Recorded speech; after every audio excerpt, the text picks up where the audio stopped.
હાલો પુષ્પાનો shirt તો આવી ગયો હે. હવે આ શર્ટ પહેરીને હું મારી ઘરવાળીને મારી માટે સુવર જેવી કરી નાખીશ. એને ખબર પડે કે હું કોણ છું.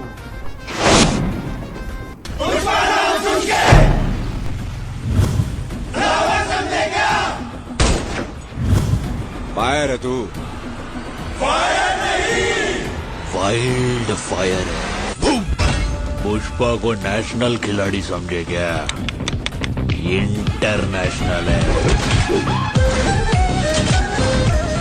યો હે મારા બ્રાન્ડ. યો હે મારા બ્રાન્ડ. मैं झुकेगा नहीं આ બધું ફિલ્મમાં સારું લાગે, બાકી ઘરે બાયડી સામે જે મુઈસુના આંકડા ચડાવતા હોય ને એને ઝૂકવું પડે.